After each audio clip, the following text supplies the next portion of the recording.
Olá, meu nome é Victor Fernandes e vamos conversar hoje sobre o eletromagnetismo e os seres vivos.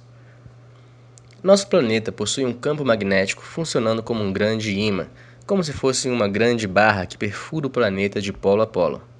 Vale lembrar que os polos magnéticos não estão perfeitamente alinhados com os polos geográficos. Há uma inclinação de um pouco mais de 10 graus aí. Mas o fato é que a força magnética existe, e é uma força orientada com magnitude e direção, em um grande campo de força ao redor do nosso planeta. Alguns podem definir essa força como sendo um campo de energia criado por todas as coisas vivas. Ela nos cerca, nos penetra e mantém a galáxia unida. Sob esse ponto de vista, me parece óbvio que estamos falando da força eletromagnética. Veja bem, toda corrente elétrica possui um campo magnético que o cerca, como podemos ver aqui nesse gráfico. Em laranja, temos a eletricidade e em azul, o campo magnético. Inclusive, essa pode ser a origem do nosso campo geomagnético.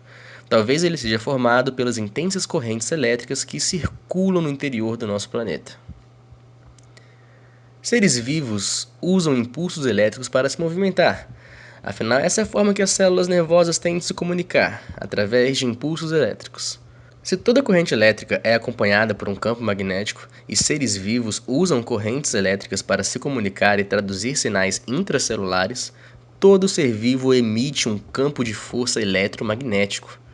Logo, a força eletromagnética é sim um campo de energia criado por todas as coisas vivas que nos cerca, nos penetra e pode muito bem estar mantendo a galáxia unida. E assim como no universo de Star Wars, a evolução desenvolveu seres em nosso próprio mundo que são mais sensíveis à força. Desde que há vida no planeta, os seres vivos estão sob influência de vários campos físicos, como os gravitacionais e geomagnéticos. Não é de se espantar que no decorrer da evolução alguns organismos se tornaram mais sensíveis, sendo capazes de detectar campos magnéticos estáticos através de estruturas especializadas ou órgãos. A primeira estratégia que a vida desenvolveu para perceber a vida ao seu redor, que nós vamos abordar aqui nesse vídeo, foi a partir de partículas eletromagnéticas. Os primeiros organismos que descobrimos que de fato são capazes de sentir e se orientar a partir de campos eletromagnéticos foi em um grupo de bactérias, hoje chamadas de bactérias magnetostáticas. Esses seres microscópicos são geralmente encontrados em ambientes aquáticos bem tranquilos, como em sedimentos, colunas estratificadas de água e solos alagados. Mas também podem ser encontrados em ambientes extremos, como nos polos, desertos e fontes termais.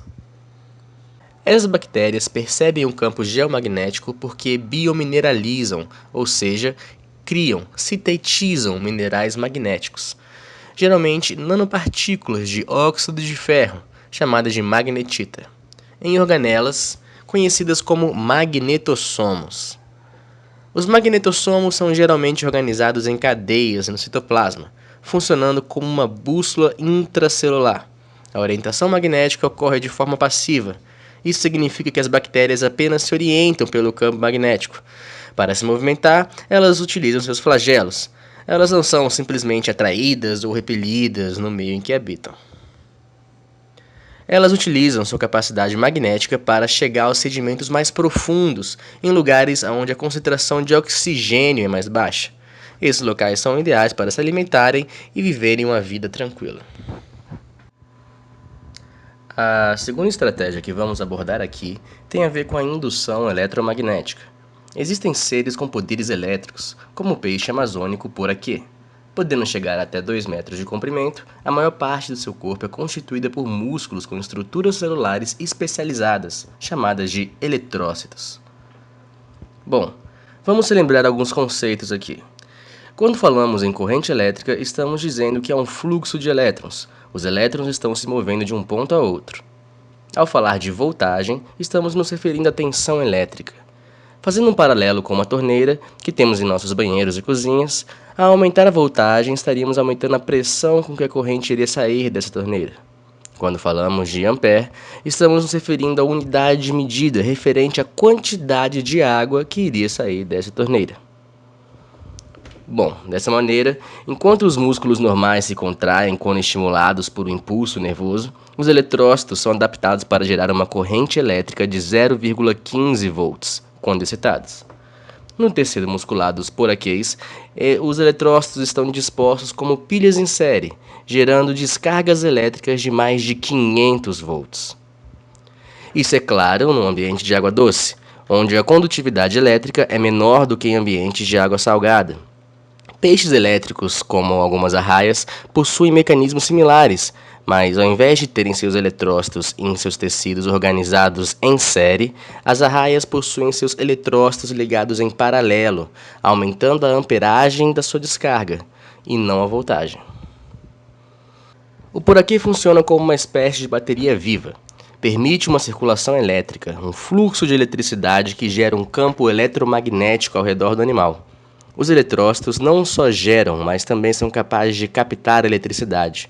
Logo, qualquer variação na frequência de seu campo eletromagnético é traduzida pelo sistema nervoso do animal, permitindo que este sinta tudo o que o cerca.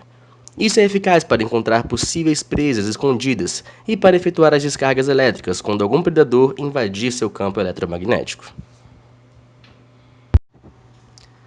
Agora vamos abordar a terceira e última estratégia desse vídeo, e ela tem a ver com fotorreceptores. Alguns seres vivos de tempos em tempos realizam grandes migrações. Invertebrados como a borboleta monarca viajam cerca de 3.000 quilômetros, fugindo do frio no norte dos Estados Unidos e sul do Canadá, até uma região mais quente na parte central do México. Já vertebrados, como a andorinha do mar Ártico, percorre cerca de 40.000 quilômetros por ano, viajando de polo a polo. Biólogos de todo o mundo buscam respostas que expliquem como esses animais são capazes de se localizar e se orientar nessas incríveis e longínquas viagens. Já há muito tempo se suspeitava que esses organismos de alguma forma eram capazes de sentir o campo geomagnético do planeta, mas o mecanismo como isso ocorre ainda está sendo desvendado para várias espécies. Um tipo de proteína muito especial, chamada de criptocromo, exerce papel fundamental para vários animais migratórios. Essas proteínas são fotorreceptores. Isso significa que são capazes de gerar reações químicas induzidas pela luz. A excitação dos criptocromos é ideal com luzes de comprimentos de onda próximos do azul. Comprimentos de onda próximos do azul? Bom, aqui cabe uma outra breve revisão. Toda luz se comporta como onda.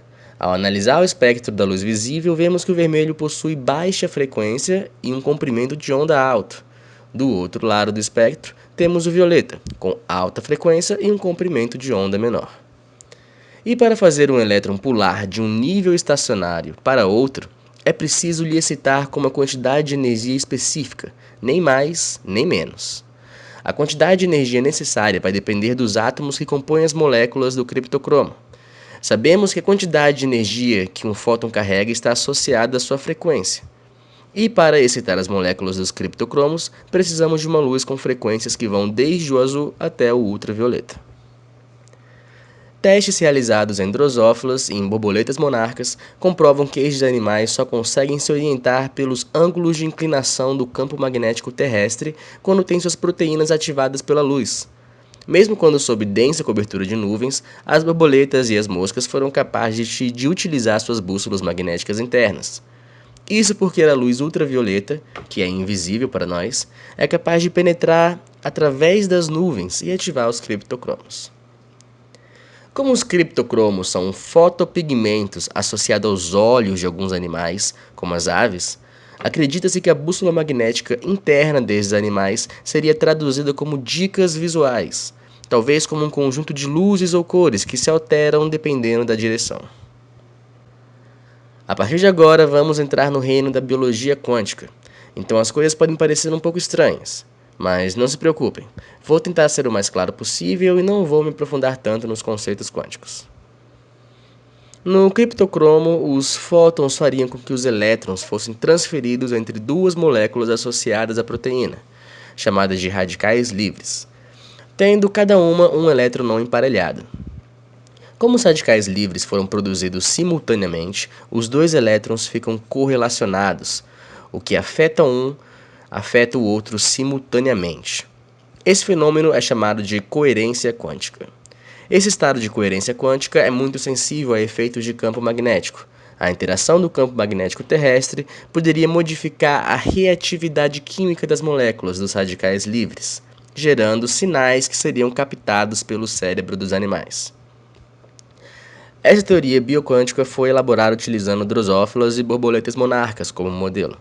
E apesar de responder como alguns animais conseguem sentir as inclinações dos campos magnéticos, ainda não tínhamos evidências de uma bússola magnética interna, com polaridade necessária para uma ampla percepção espacial, para a realização das grandes migrações.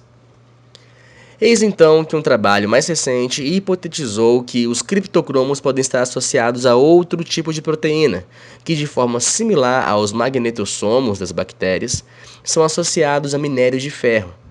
Esse complexo proteico funcionaria de fato como um compasso de uma bússola, girando em torno de seu próprio eixo, respondendo ao fraco campo magnético terrestre, desencadeando uma série de respostas químicas que seriam interpretadas como as dicas visuais nos cérebros de alguns animais. Os animais que utilizam esse tipo de mecanismo para se orientar dependeriam de uma bússola química modulada por campos magnéticos, envolvendo os receptores de luz, os criptocromos. Quanto mais estudamos, mais percebemos que existem vários fatores relacionados à capacidade de se orientar pelo mundo. A magnetorrecepção tem sido cada vez mais elucidada, mas não podemos ignorar que existem mais de um mecanismo para a percepção e orientação dos campos magnéticos, além de outros fatores como as correntes marinhas e atmosféricas, posição dos astros e marcações geográficas.